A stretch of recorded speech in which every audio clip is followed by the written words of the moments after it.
I'm Shahar Azani, and in the news, Israeli medical teams on the front line supporting the Israel Defense Forces and the rescued and released hostages.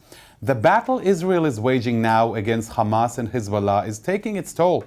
Many IDF soldiers have been hurt and injured during the war, as well as hostages, those who've been rescued or released and now need to readjust to the reality after having gone through this life-changing experience. I'm thrilled to be joined today by Dr. Shlomi Codish, Director General of the Soroka Medical Center in the south of Israel. Dr. Codish has served as Director General of Soroka University Medical Center since February of 2018, following a distinguished career at Clalit Health Services. Born in the United States, Dr. Codish received his degrees at Ben-Gurion University of the Negev and studied medical informatics at Yale University as a NIH Fellow. He launched his career at Soroka as an internal medicine physician. On October 7th, Dr. Codish led Soroka through the largest mass casualty event at a hospital ever recorded.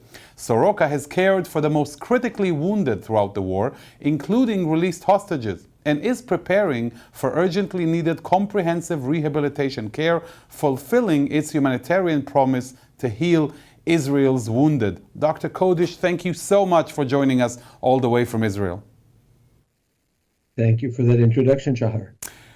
My first question to you is actually about that October 7th. Can you describe what happened at the hospital on that horrible day?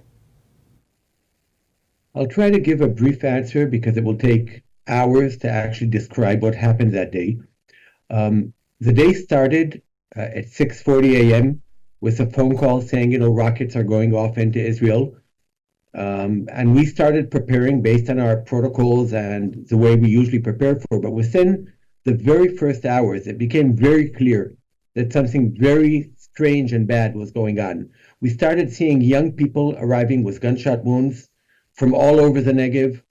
A young 22-year-old woman, pregnant, 40 weeks, with a gunshot wound to a lower abdomen, eventually killing her unborn or yet unborn daughter.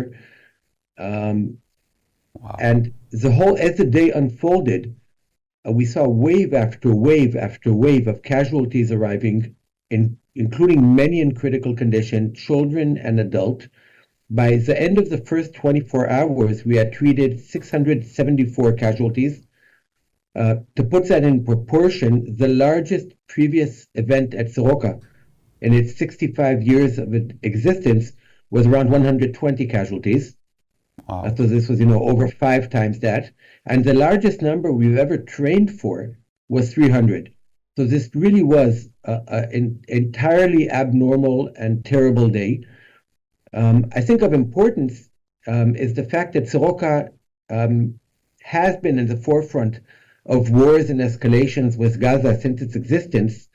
And regretfully, we have a lot of practice in such scenarios. Of course, nothing like October 7th. Yeah, when you're indicating that number of casualties that you took care of, how does that compare to globally, to other hospitals around the world in disaster situations? So, of course, earthquakes and natural disasters create much larger events over time. As far as we can tell, this was one of the largest events from terror in human history, following 2 events affecting the U.S., the Nairobi embassy bombing and 9/11. This was the largest mass casualty incident in a hospital itself under fire. There were almost 70 air raid sirens going off in Beersheba that day. Wow. So we are constantly going in and out of shelter. And this was also one of the longest events. This was not an explosion or 2 or 3. This was a 24-hour, 48-hour event. Basically, wartime, a full-blown war within a civilian situation. This is unprecedented. Unprecedented. You were mentioning, the ongoing war and your location in the south. You have been, the hospital has been a primary destination for the most severely wounded from October 7th and beyond the ensuing war. How has your work been since that day and during the war? How have things changed and what have you seen? So we need to continue caring for the people of the Negev, the routine care. About 1 million people rely on us. And these are 1 million people whose life have been dramatically changed following October 7th, many removed from their communities or affected in one way or another. But the war is always present. At every moment, we have notifications on our phone of helicopters taking off from Gaza. Even if they're meant for other hospitals in Israel, we're put on alert in case they need to urgently land at Soroka. So the war, regretfully, is always present.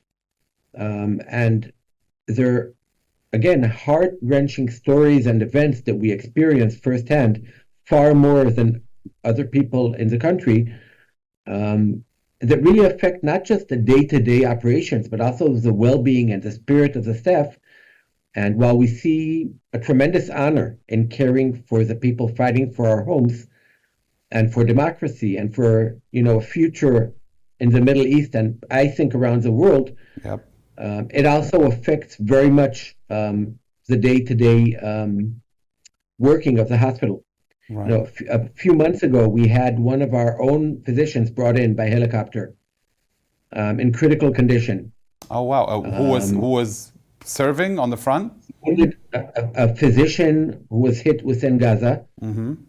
He was in critical condition for quite a while. I visited him yesterday in rehabilitation. He's talking and walking. Oh, thank God. But for about a week, the air in the entire medical center was dense because everyone was concerned for him.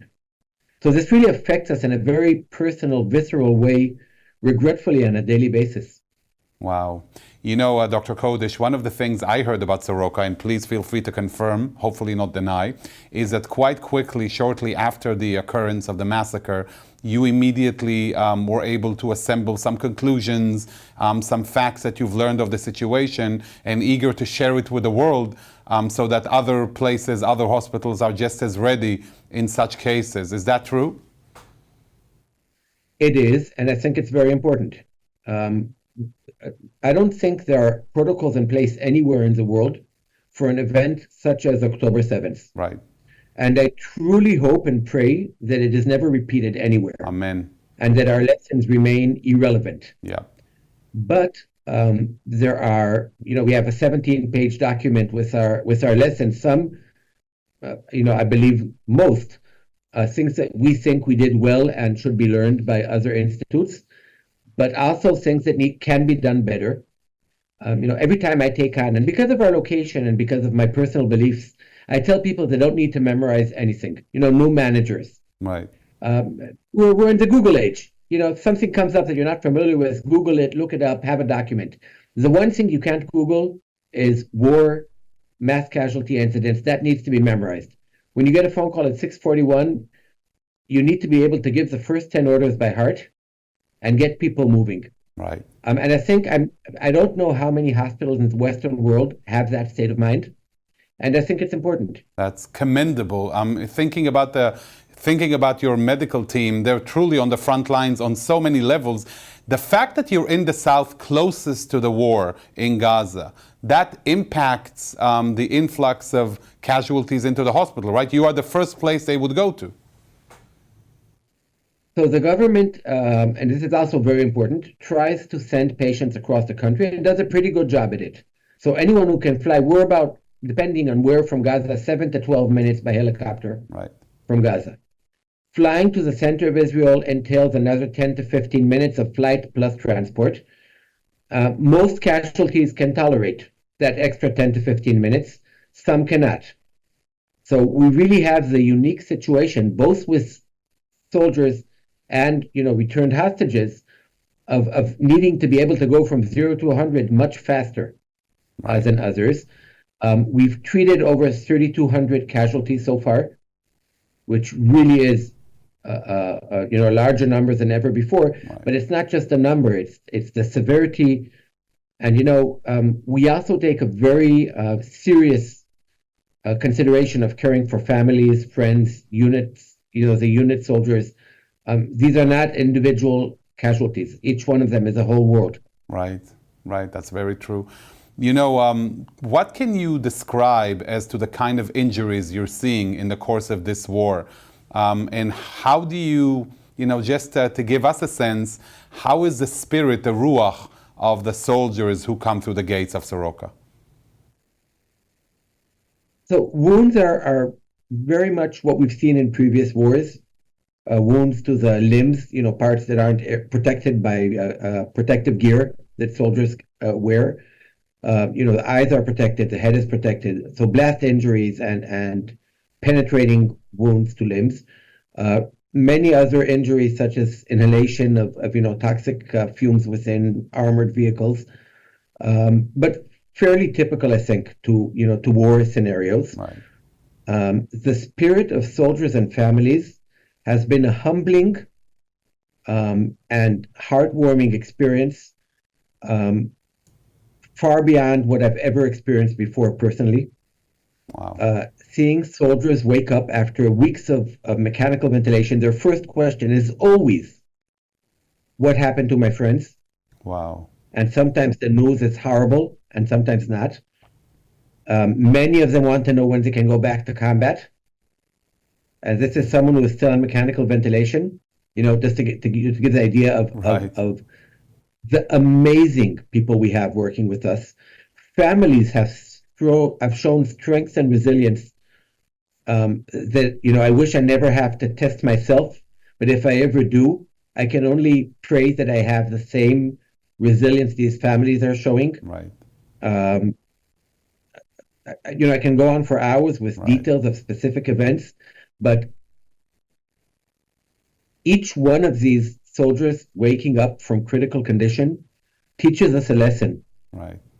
In honor, in humility, in fortitude.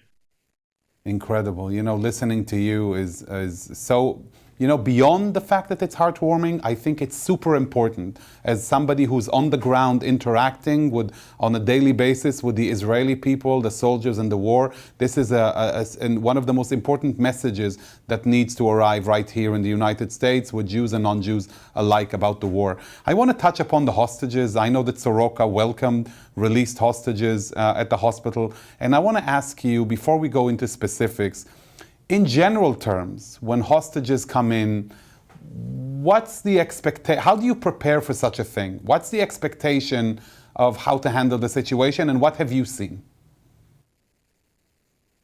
So first of all, we have a very strict, detailed protocol in place to caring for returning hostages.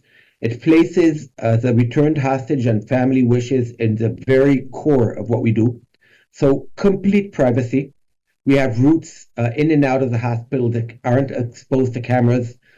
And we want to let a returned hostage have complete control of the situation. So I was in a situation where with one of the returned hostages, I had to prevent a government minister from entering the room because that was the request of the family. Wow. And we really placed their privacy. These people have been through enough. Right.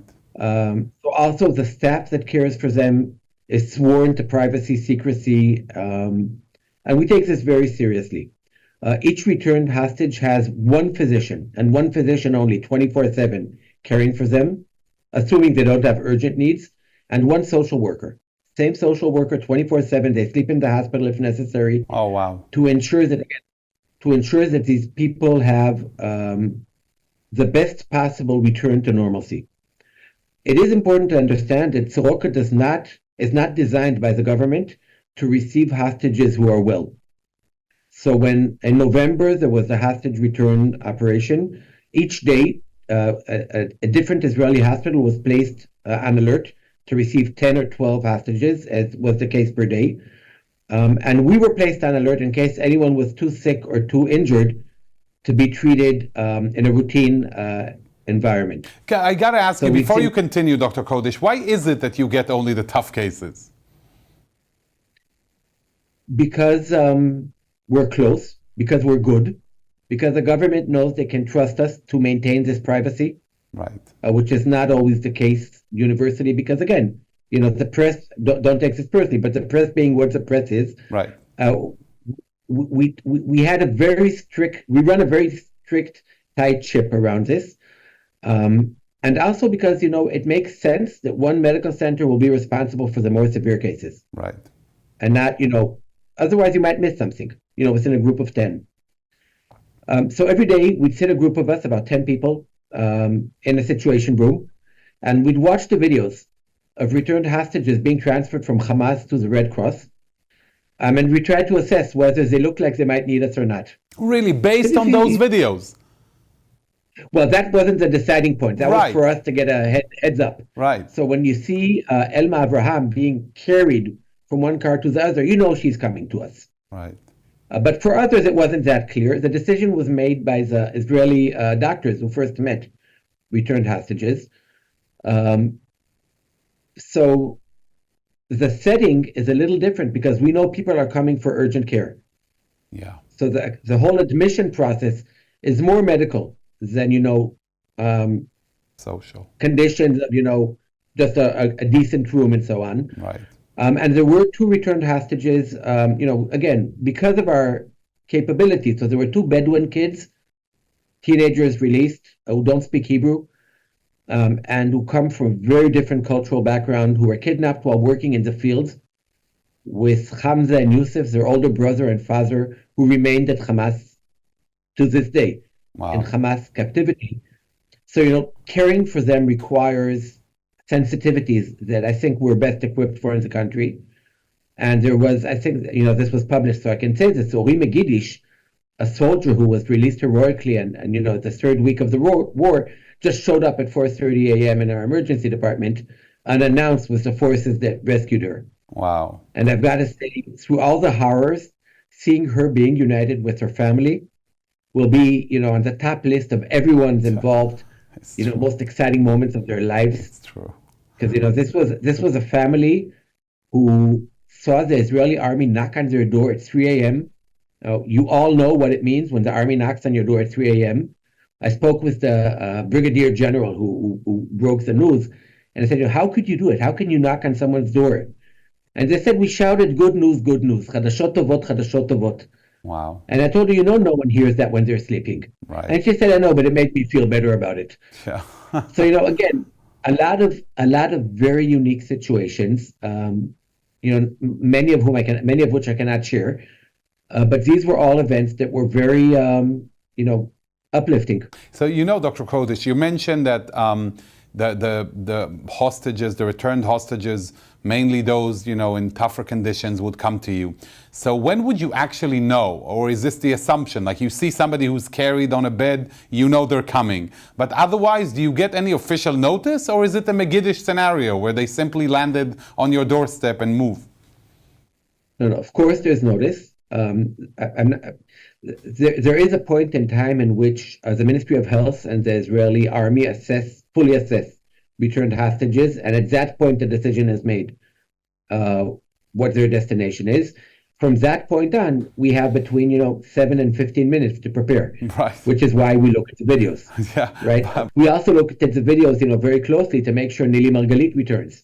But she thankfully was well and didn't return to us. It was a nurse who works in our pediatric emergency medicine department and was returned towards the end of the last hostage deal. I want to talk about Nili in a minute, but before I do that, I just want to ask you something that popped in my mind. You mentioned you had a protocol in place for the hostages, ready.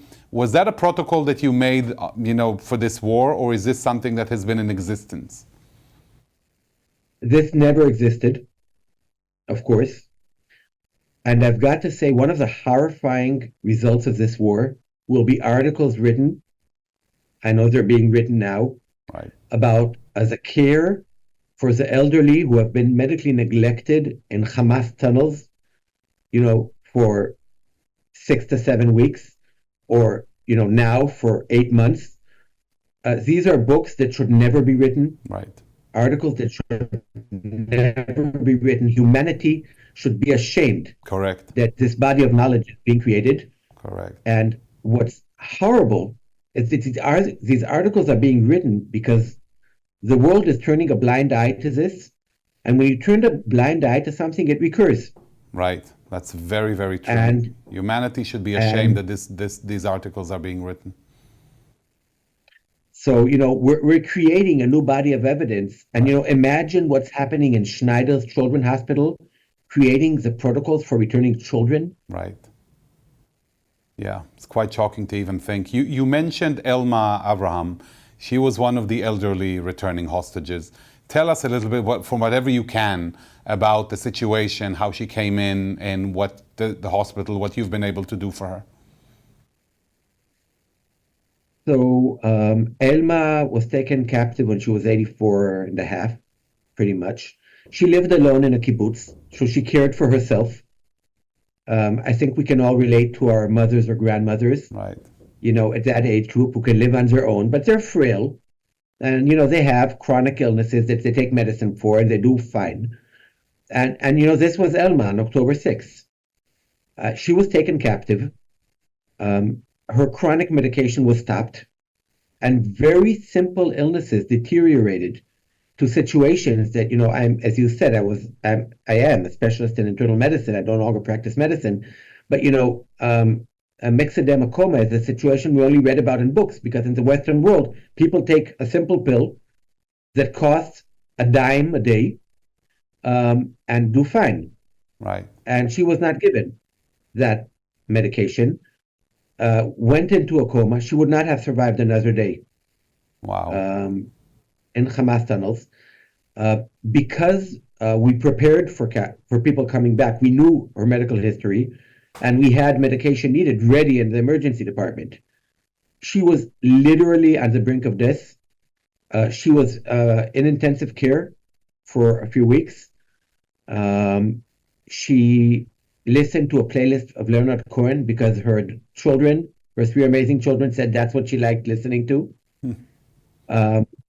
She spent a little over 5 months at Soroka. 5 months? Very complex. 5 months. Wow.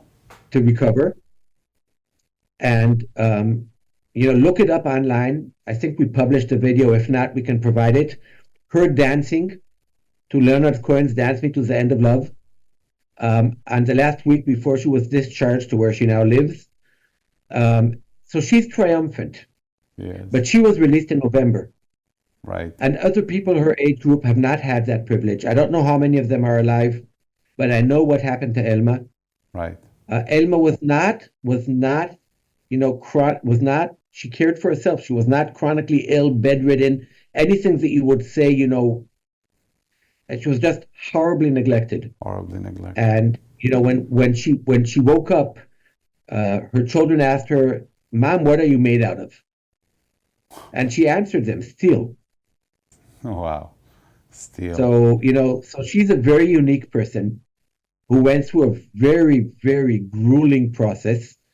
And there are dozens of other elderly people in Hamas tunnels now. Right. And we think about them every day. Dr. Codish, you mentioned Nili Margalit, and I want to go back to that for a minute. She's a nurse at Soroka, right? And she was a hostage as well. Tell us a little bit about her experience, because she had quite an experience in captivity, actually taking the role of that Soroka nurse. So I'm going to be a little careful here because she's a private person. Right. And I will only share what we know and has been published in the media. Right. As I said, we take people's privacy seriously. Right. So we knew Nili was missing, but we only found out she was, an alive captive with the return of the first hostages, the American citizens who were released. And they said, we saw her in the tunnels. She was providing care. And, medical personnel, it's not a job to us. It's a calling.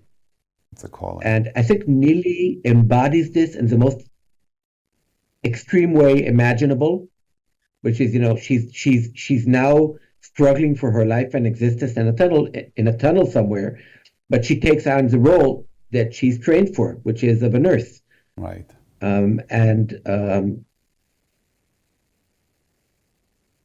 I wish generations of nurses read the case study of Nili Margalit and what it means to be a nurse and a healthcare professional, but a nurse specifically. And she identified herself as captivity, not as Nili, not as a person, as a nurse, as a professional.